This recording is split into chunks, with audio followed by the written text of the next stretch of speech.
اعوذ باللہ من الشیطان الرجیم بسم اللہ الرحمن الرحیم الحمد للہ رب العالمین وهو خیر ناصرنا ومعین ایاک نعبد وایاک نستعین اللہم صل علی محمد وآل محمد وعجل فرجہ رب زدنی علما والحقنی بالصالحین رب یسر ولا تعسر وتمم بالخیر۔ السلام علیکم ورحمۃ اللہ وبرکاتہ۔ آج زہرا کلاسز سال اول والوں کا قرآن کریم کا 10واں درس ہے، جس میں ہم سورہ مبارکہ نصر کے بارے میں پڑھیں گے۔ سورہ مبارکہ نصر قرآن مجید کا 110واں سورہ ہے اور یہ مدنی سورہ ہے۔ اس میں 3 آیتیں ہیں اور یہ 30ویں پارے کا جز ہے۔ اس سورہ کو سورہ نصر، سورہ اذا جاء، سورہ تودی کہا جاتا ہے۔ سورہ تودی یعنی رسول اللہ کے آخری حیات میں نازل ہونے والی یہ سورہ۔ سورہ نصر قرآن مجید کا 110واں سورہ ہے، مدنی سورہ ہے۔ اس میں 3 آیتیں ہیں۔ اعوذ باللہ من الشیطان الرجیم بسم اللہ الرحمن الرحیم اذا جاء نصر اللہ والفتح ورأيت الناس يدخلون في دين الله أفواجا فسبح بحمد ربك واستغفره إنه كان توابا۔ شان نزول، سورہ نصر کی شان نزول کے بارے میں کہ اس سورہ کی شان نزول کے بارے میں تفسیر برہان میں ہے کہ یہ حجت الوداع کے موقع پر مینا میں نازل ہوئی ہے سورہ، اور یہ سب سے آخری سورہ ہے جو سورہ توبہ کے بعد نازل ہوئی ہے۔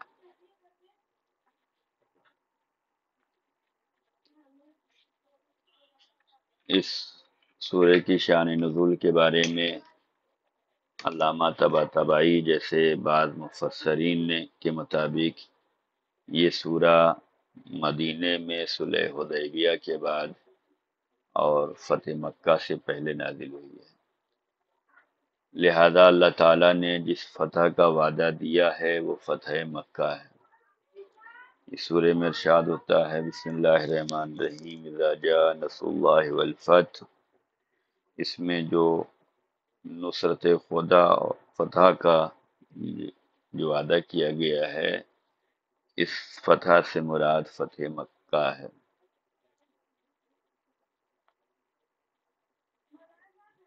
اس شان نزول کے بارے میں واحد نشاپوری نے اسباب النزول میں لکھا ہے کہ یہ سورہ رسول اللہ صلی اللہ علیہ وسلم کی غزوہ حنین سے واپسی کے وقت نازل ہوئی ہے، اور اس کے بعد آپ صلی اللہ علیہ وآلہ وسلم 2 سال سے زیادہ باقید حیات نہ رہے۔ اسی لیے اس سورہ کا نام سورہ تودی ہے، یعنی یہ رسول اللہ کی آخری زندگی میں جو ہے نازل ہوا ہے۔ تو اس کے شان نزول کے بارے میں 3 طرح کے نظریے بیان کیے گئے ہیں۔ پہلا نظریہ یہ ہے کہ یہ حج الوداع کے موقع پر مینا میں نازل ہوا ہے، اور یہ آخری سورہ ہے جو سورہ توبہ کے بعد نازل ہوا ہے۔ اور علامہ طباطبائی جیسے بعض مفسرین کے مطابق یہ سورہ مدینے میں صلح حدیبیہ کے بعد اور فتح مکہ سے پہلے نازل ہوا ہے۔ اور واحد نشاپوری نے اسباب النزول میں لکھا ہے کہ یہ سورہ رسول اللہ کی غزوہ حنین سے واپسی کے وقت نازل ہوا ہے۔ تو یہ اس کی شان نزول ہے۔ یہاں پر پہلا سوال یہ ہے کہ سورہ نصر کی شان نزول میں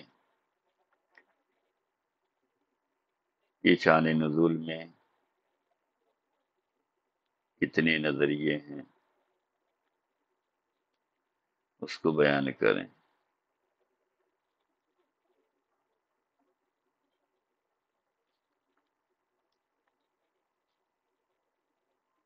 اب جو ہے مضامین جو ہے سورہ نصر کے مضامین کے بارے میں پڑھتے ہیں کہ سورہ نصر کا مضامین کیا ہے، موضوع کیا ہے، موضوعات کیا ہیں، اس میں کیا بیان کیا گیا ہے۔ اللہ تعالیٰ نے سورہ نصر میں حضرت محمد مصطفیٰ صلی اللہ علیہ وآلہ وسلم کو کامیابی اور فتح و نصرت کا وعدہ دیتا ہے۔ اس سورہ میں اللہ نے رسول اللہ صلی اللہ علیہ وسلم کو کامیابی اور فتح اور نصرت کا وعدہ دیا ہے۔ شان نزول میں ابھی پڑھا کہ یہاں پر فتح جو ہے وہ فتح مکہ کی بشارت دی گئی ہے۔ اللہ تعالیٰ یہ خبر دیتا ہے کہ بہت جلدی لوگ گروہ در گروہ اسلام قبول کریں گے۔ اس سورے میں جو بیان کیا گیا ہے وہ یہ ہے کہ اللہ نے پہلا کامیابی اور نصرت اور فتح کا وعدہ دیا ہے، دوسرا یہ کہ انسان گروہ گروہ کی شکل میں جو ہے اسلام قبول کریں گے، اور ایسا ہی ہوا کہ فتح مکہ کے بعد جو ہے لوگ زیادہ مسلمان ہوئے، اسلام زیادہ قبول کیا، لوگ جھنڈ در جھنڈ گروہ در گروہ جو ہے اسلام قبول کرنے لگے فتح مکہ کے بعد۔ سورہ نصر میں اللہ تعالیٰ نے یہی خبر دی تھی کہ بہت جلد جو ہے لوگ کہ گروہ در گروہ اسلام میں داخل ہوں گے۔ اس سورے کے مضامین میں یہ بھی ہے کہ پیغمبر اکرم صلی اللہ علیہ وسلم کو اس فتح اور کامیابی کے نتیجے میں اللہ تعالیٰ کی حمد و ثنا اور تعریف کرنے اور استغفار کرنے کا حکم دیا گیا ہے۔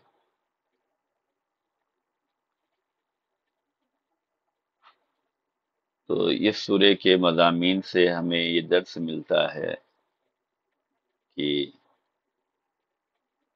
جیسے اللہ تعالیٰ نے رسول اللہ کو جو وعدہ کیا کامیابی کا، فتح کا، نصرت کا، اور اس کے بعد یہ خبر دی کہ لوگ در گروہ جو ہے اسلام قبول کریں گے، اور اس کے بعد یہ کہا کہ اس فتح و کامیابی کے نتیجے میں اللہ تعالیٰ کی حمد و ثنا اور تعریف کریں اور استغفار کرنے کا حکم دیا ہے۔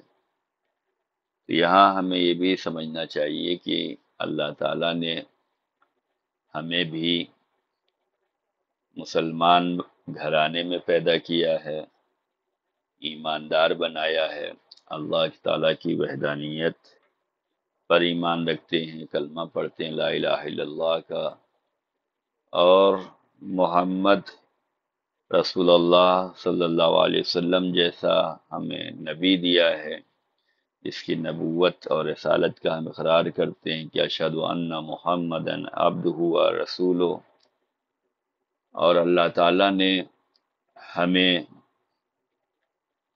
صحیح و سالم جسم دیا ہے، صحیح و سالم ہاتھ ہے، صحیح و سالم زبان ہے، صحیح و سالم دل و دماغ ہے، صحیح و سالم چہرہ ہے، صحیح و سالم آنکھیں ہیں، صحیح و سالم ہمارے کان ہیں، ہماری ناک ہے۔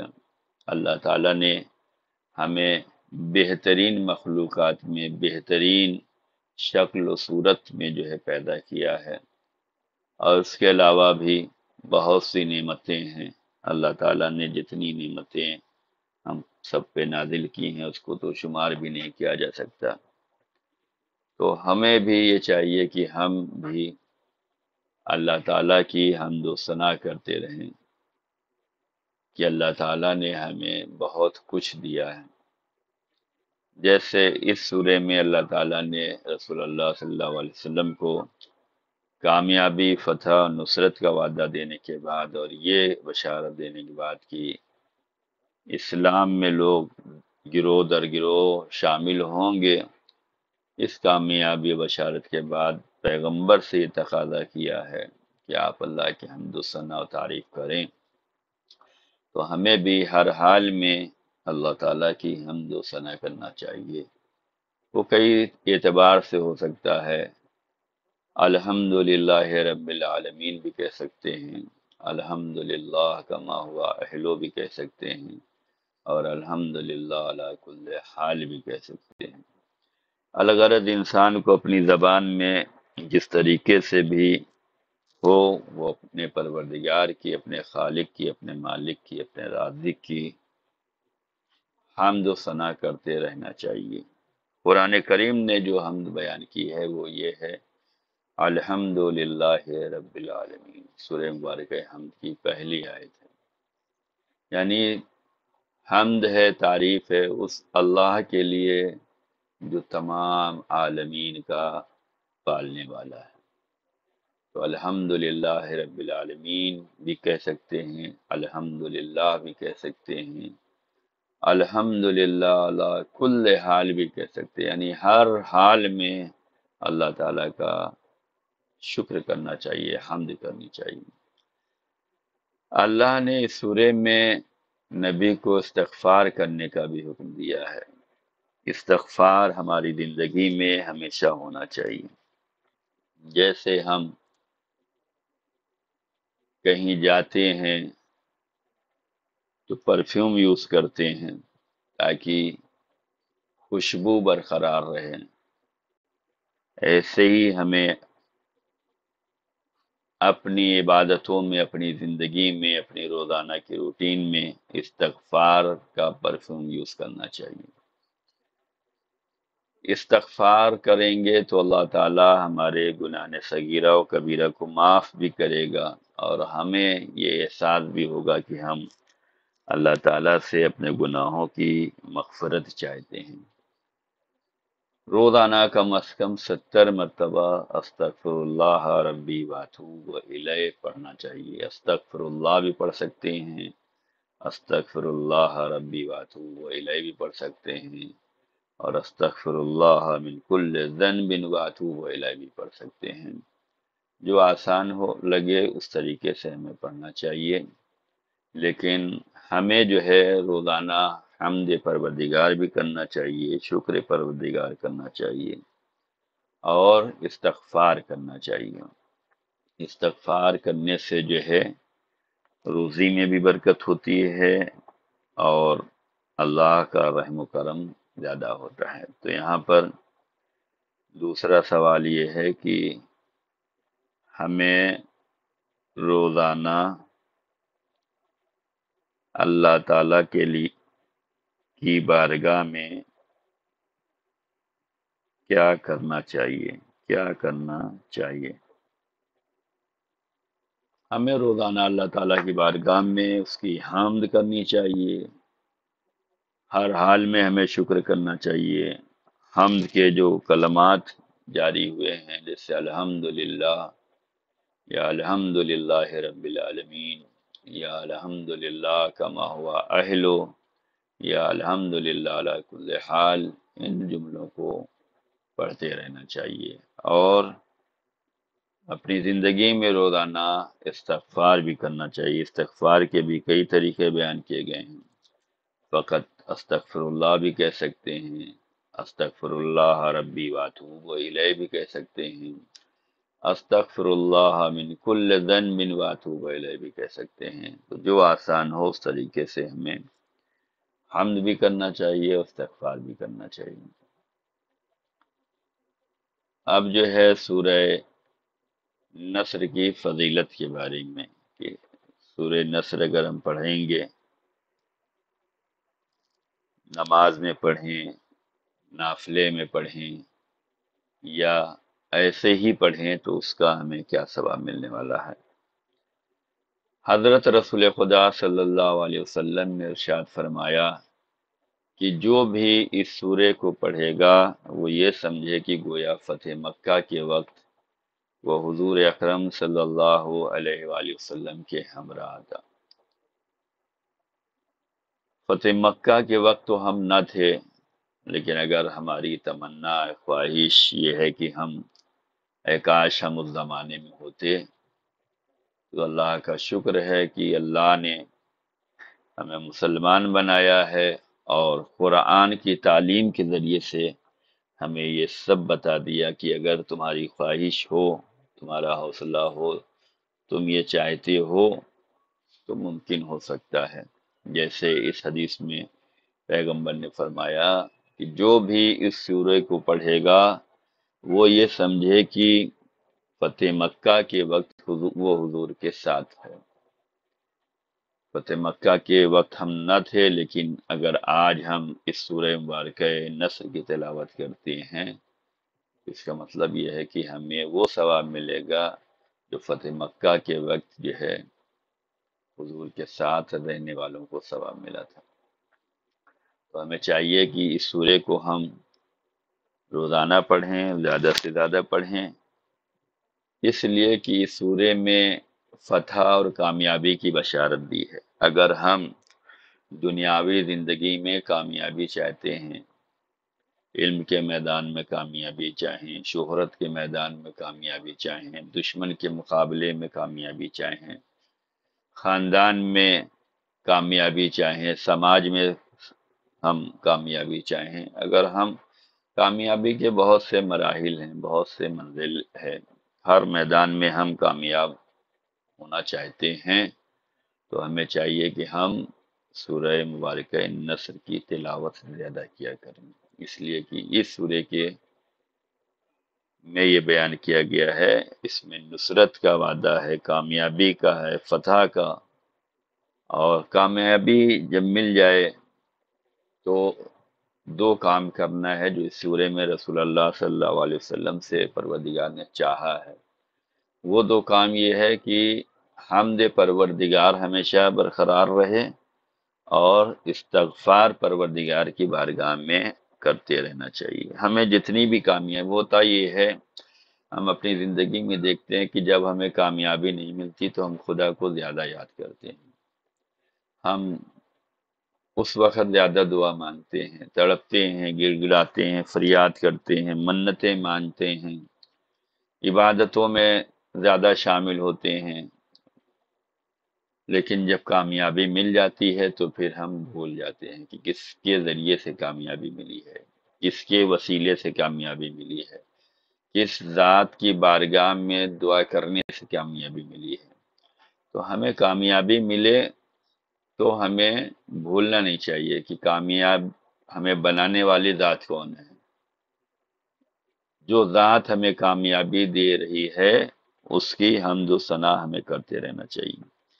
دنیاوی زندگی میں ہم دیکھتے ہیں کہ اگر کسی کے ذریعے سے ہمیں جاب ملتی ہے، کسی کے ذریعے سے ہمیں کامیابی ملتی ہے، کسی کے ذریعے سے ہمیں شہرت ملتی ہے، کسی کے ذریعے سے ہمیں عزت ملتی ہے، کسی کے ذریعے سے ہمیں مقام ملتا ہے، تو ہم اس کی تعریف کرتے ہیں کہ فلاں کی وجہ سے، ہمارے فلاں ٹیچر کی وجہ سے، ہمارے فلاں رشتہ دار کی وجہ سے، فلاں صاحب کی وجہ سے ہمیں جو ہے یہ کامیابی ملی ہے۔ اصل کامیابی دینے والا پروردگار کی ذات گرامی ہے، تو اس پروردگار کا شکر ادا کرنا چاہیے ہمیں، اور جو ہے پروردگار کا شکر کرنا چاہیے، اور اس کی بارگاہ میں ہمیں استغفار کرنا چاہیے۔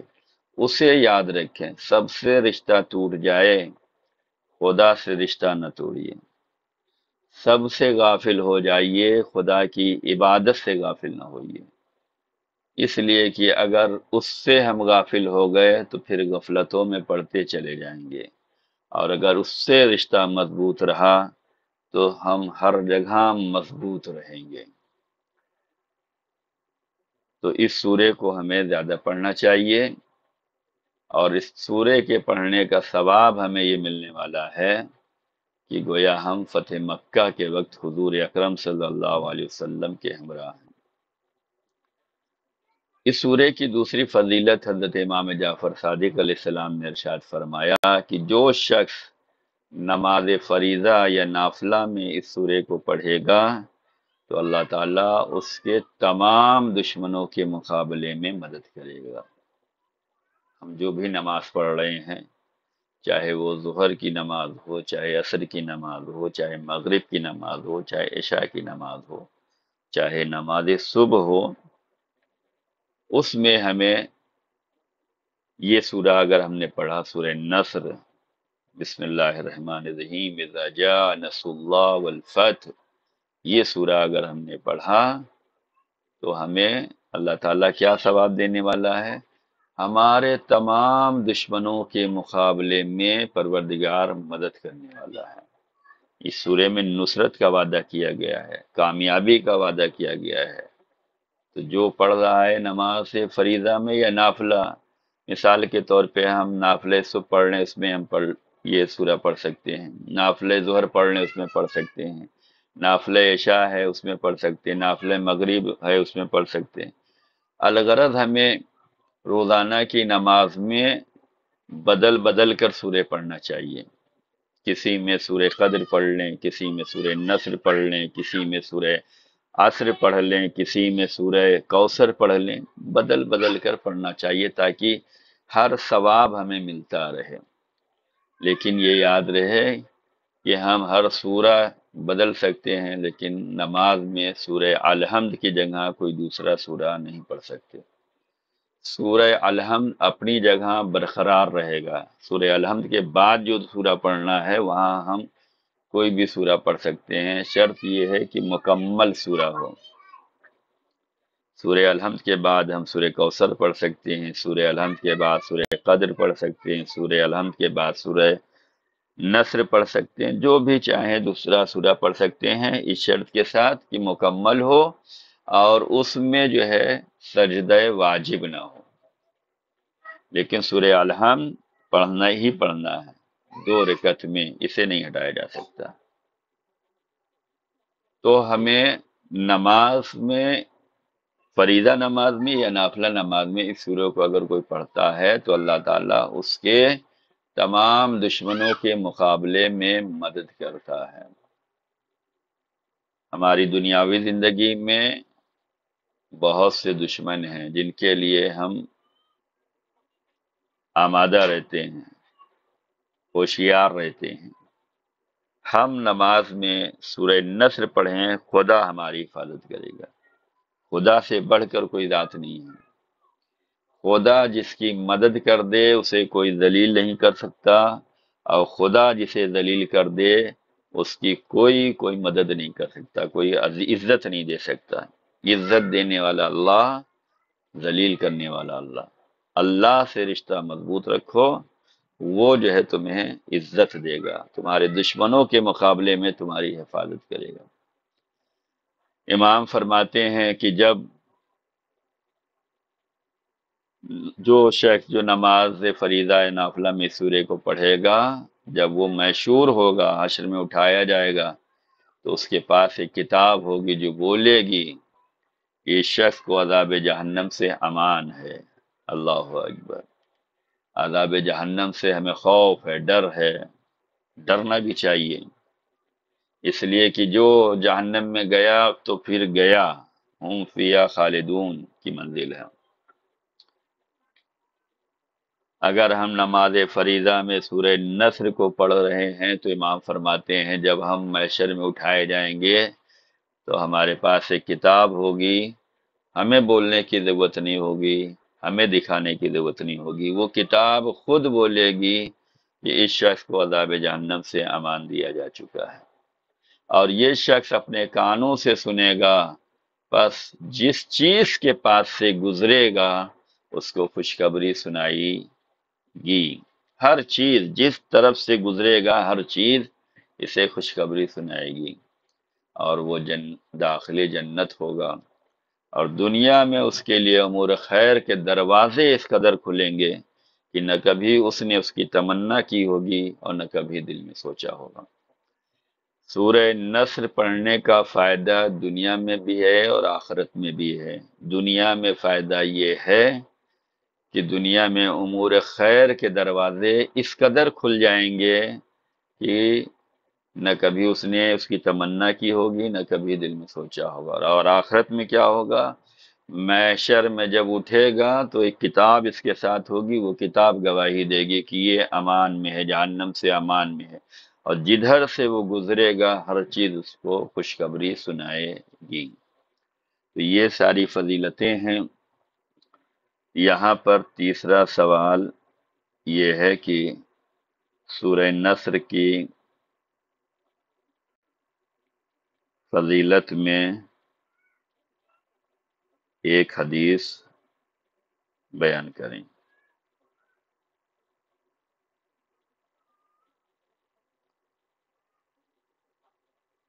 اب جو ہے سورہ نصر کا ترجمہ دیکھ لیتے ہیں۔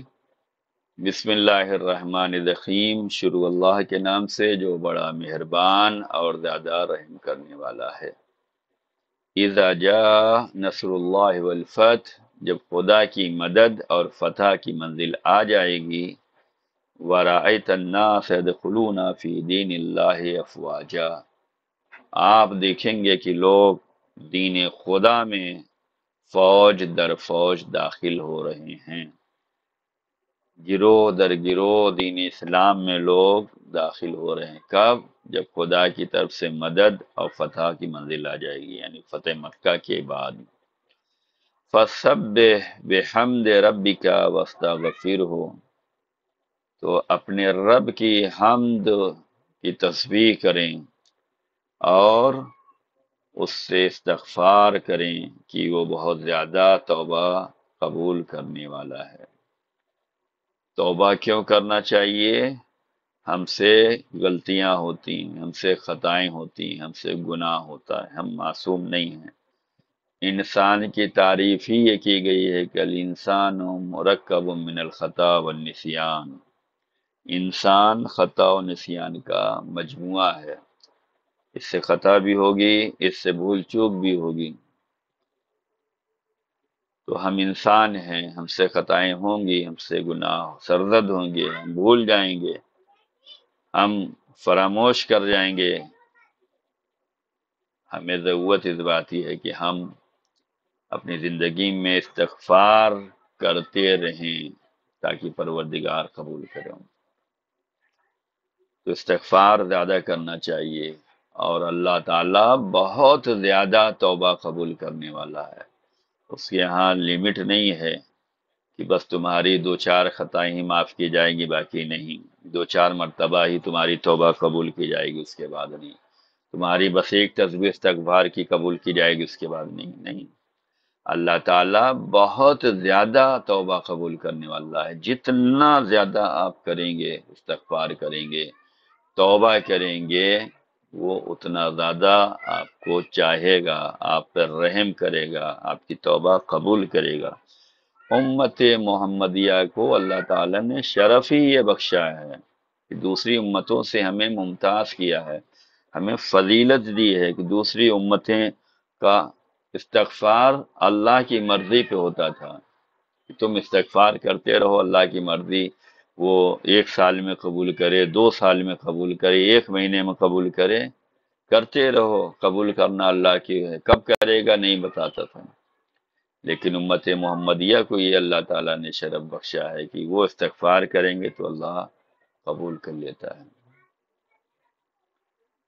تو یہ سورہ نصر تھا۔ یہاں پر چوتھا سوال یہ ہے کہ سورہ نصر کا ترجمہ تحریر کریں۔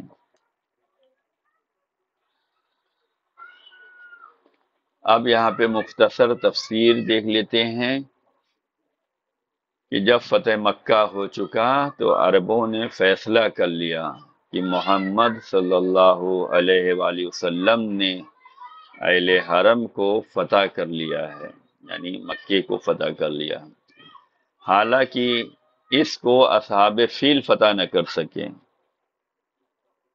قرآن مجید کا ایک سورہ ہے جس کو سورہ فیل کہتے ہیں۔ فیل کا مطلب ہوتا ہے ہاتھی، ایلیفینٹ۔ اصحاب الفیل یعنی وہ لوگ جو ہاتھی پہ سوار ہو کر آئے تھے۔ رسول اللہ سے پہلے جو ہے مکے پر چڑھائی کی، کس نے کی؟ اصحاب فیل نے۔ کیوں کیا؟ اس نے دیکھا کہ لوگ اسلام کی جانب زیادہ راغب ہیں، وہ جو ہے دنیا بھر سے جو ہے مکے کے میں داخل ہوتے ہیں، طواف خانہ کعبہ کرتے ہیں، یعنی سب سے بڑا مجمع جو ہے وہ خانہ کعبہ میں لگتا ہے، اور اس نے تو پہلے یہ سوچا کہ ان لوگوں کا مجمع یہاں سے روکا جائے، تو اس نے اپنے علاقے میں جو ہے گرجا بنوایا، گرجا گھر، چرچ بنوایا، لیکن وہاں پر اتنا مجمع نہیں لگ سکا، تو اس نے یہ سوچا کہ کیوں نہ ہم چرچ کو جو ہے، چرچ میں بھیڑ نہیں ہو رہی ہے تو ایسا کرتے ہیں کہ خانہ کعبہ کو ہی گرا دیں، نہ خانہ کعبہ رہے گا نہ کوئی وہاں جائے گا۔ تو اس نے اس غرض سے جو ہے مکے پہ چڑھائی کی، ہاتھیوں پہ سوار ہو کے فوج لایا، اور جو ہے خانہ کعبہ کو مسمار کرنا چاہ رہا تھا، ڈھانا چاہ رہا تھا۔ ایسے موقع پر اللہ تعالی نے پرندوں کے ذریعے سے مدد بھیجی، جس کو ابابیل کہتے ہیں۔ وہ پرندے اپنی چونچ میں، اپنے پنجوں میں کنکڑیاں آسمان سے گرا رہے تھے، اور جس پہ وہ کنکڑی گرتی تھی وہ فنار ہو جاتا تھا، وہ واصل جہنم ہو جاتا تھا۔ اور اس طریقے سے اللہ تعالیٰ نے اپنے گھر کی حفاظت کی ہے۔ تو جب فتح مکہ ہوا تو عربوں نے فیصلہ کیا کہ محمد صلی اللہ علیہ وسلم نے مکہ کو فتح کر لیا ہے، حالانکہ اس کو اصحاب فیل بھی فتح نہ کر سکے تھے۔ بس جس اللہ نے محمد کو فتح مکہ عطا فرمائی ہے اس کا دین حق ہے، لہذا اس میں شامل ہونا چاہیے۔ فتح مکہ سے پہلے اکا دکا مسلمان ہوتے تھے، لیکن اب فوج در فوج اور قبیلوں کے قبیلے اسلام میں داخل ہونے لگے۔ کیوں؟ فتح مکہ کے بعد عربوں کو یہ احساس ہوا کہ ہاں، محمد کا جو دین ہے یہ دین حق ہے، اس میں شامل ہونا چاہیے۔ اس لیے کہ اس مکہ کو جو ہے اصحاب فیل بھی فتح نہیں کر سکے تھے، لیکن رسول اللہ صلی اللہ علیہ وسلم نے اسے فتح کر لیا ہے۔ تو یہاں پر پانچواں سوال یہ ہے کہ لوگ اسلام میں گروہ در گروہ کیوں شامل ہو رہے تھے، کیوں شامل ہو رہے تھے، اس کو بیان کریں۔ لوگ اس لیے داخل ہو رہے تھے کہ ان کو معلوم ہو چکا تھا، وہ سمجھ چکے تھے کہ اس مکہ کو اصحاب فیل فتح نہ کر سکے، جس اللہ نے محمد کو یہ فتح مکہ عطا کی ہے اس کا دین سچ ہے، حق ہے۔ لہذا ان لوگوں نے سوچا کہ اب جو ہے ہمیں اسلام قبول کر لینا چاہیے۔ فتح مکہ اسلام کی عظیم ترین فتح ہے۔ فتح مکہ 8 ہجری میں واقع ہوا ہے، اور اس دن کو یوم المرحمہ کہتے ہیں۔ یوم المرحمہ کا مطلب ہوتا ہے کہ وہ دن جس دن رحم کیا گیا۔ تاریخ اسلام میں ایک نئی فصل کا اضافہ کیا ہے، اور تقریباً 20 سال کے بعد دشمن کی مقامتوں کو ہمیشہ کے لیے ختم کر دیا۔ اس دن جو ہے رسول اللہ نے عام اعلان کیا تھا، اور وہ یہ تھا کہ تم سب جو ہے معاف کر دیے گئے ہو۔ تم حقیقت میں فتح مکہ سے جزیرے عرب میں شرک، بت پرستی کی بساط لپیٹ دی گئی، اور اسلام دنیا کے دوسرے ممالک کی طرف حرکت کرنے کے لیے آمادہ ہوا۔ فتح مکہ کے موقع پر رسول اللہ نے ارشاد فرمایا تھا، اے مکے والو، تم بدترین ہمسایہ تھے، تم نے ہمیں جھٹلایا تھا، ہمیں تم نے جلاوطن کیا تھا، اور تم لوگوں نے ہمیں اس قدر ستایا تھا کہ مجھے یہاں سے نکل جانے کے بعد بھی آرام سے بیٹھنے نہیں دیا تھا۔ ان تمام باتوں کے باوجود میں نے تم سب کو معاف کر دیا۔ یوم المرحمہ، رحم کرنے کا دن۔ اللہ تعالیٰ کے رسول نے جو ہے فتح مکہ پہ سب کو معاف کر دیا، لیکن یہ سب بتلایا کہ تم لوگوں نے ہمارے ساتھ کیا کیا ہے، بدترین ہمسائے تھے، ہمیں جھٹلاتے تھے، ہمیں جلا وطن تم نے کیا تھا نہ ستایا کہ ہم مکے سے نکل گئے، ہم نے ہجرت کی ہے، مدینے پہنچنے کے بعد بھی تم لوگوں نے ہمیں آرام سے نہیں بیٹھنے دیا ہے۔ ان تمام باتوں کے باوجود میں تم سب کو معاف کر رہا ہوں، بس تم طلقاء ہو۔ طلقاء کا مطلب کہ اب تم آزاد ہو۔ بس رسول اللہ کا یہ کہنا تھا کہ قریش مکہ کی جانوں میں جان آ گئی، لوگ مسلمان ہوئے زیادہ سے زیادہ، اور اسی موقع پر رسول اللہ کے سامنے اس نے بھی اسلام قبول کیا ہے جو جناب حمزہ کا قاتل تھا۔ جناب حمزہ رسول اللہ صلی اللہ علیہ وسلم کے چچا تھے، جنگ میں شہید کیے گئے۔ ان کا قاتل جب فتح مکہ کے موقع پر مسلمان ہوا تو رسول اللہ نے اس سے کلمہ پڑھایا، اور اس کے بعد اس سے یہ کہا کہ دیکھو تم مسلمان تو ہو گئے ہو، ہم نے تمہیں معاف تو کر دیا ہے، لیکن ہو سکے تو تم کبھی ہمارے سامنے نہ آنا، اس لیے کہ تم ہمارے چچا کے قاتل ہو۔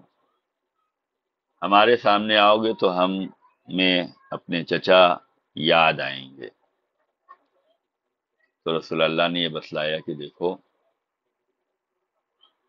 تم نے گناہ کیا ہے، ہم نے معاف تو کر دیا ہے، لیکن وہ چیز ہمارے دل میں آج بھی ہے کہ تم نے ہی ہمارے چچا کو قتل کیا تھا، لہذا اتنی گزارش ہے کہ کوشش کرنا کہ ہمارے سامنے کبھی ہمارا سامنا نہ ہو۔ تو یہ مختصر سا درس تھا جو ہم نے آپ کی خدمت میں پیش کیا ہے۔ انشاءاللہ امید کرتے ہیں کہ یہ درس سمجھ میں آیا ہوگا، اور اس درس سے ہمیں یہ سبق لینے کی ضرورت ہے کہ ہم سورہ مبارکہ نصر کو زیادہ سے زیادہ تلاوت کریں، نماز میں پڑھیں، نماز کے علاوہ پڑھیں، حمد پروردگار کرتے رہیں، شکر پروردگار کرتے رہیں، توبہ استغفار کرتے رہیں، توبہ کے جو طریقے بیان کیے گئے ہیں ان طریقوں کو اپنائیں، حمد کے لیے جو کلمات آئے ہیں ان کلمات کو ادا کریں، باقی اپنی زبان میں جس طریقے سے بھی حمد کر سکتی ہیں کرنا چاہیے۔ خدا ہمارے اس خدمتوں کو قبول کرے اور آپ سب کی محنتوں کو پروردگار اس کا بہترین سے بہترین اجر میسر کرے، دین و دنیا میں آپ سب کو کامیابی ہو، دین و دنیا میں آپ سب کو خوشحالی نصیب ہو، امن و امان ملے، خوشحالی ملے۔ خدا کی بارگاہ میں دعا ہے کہ اللہ تعالیٰ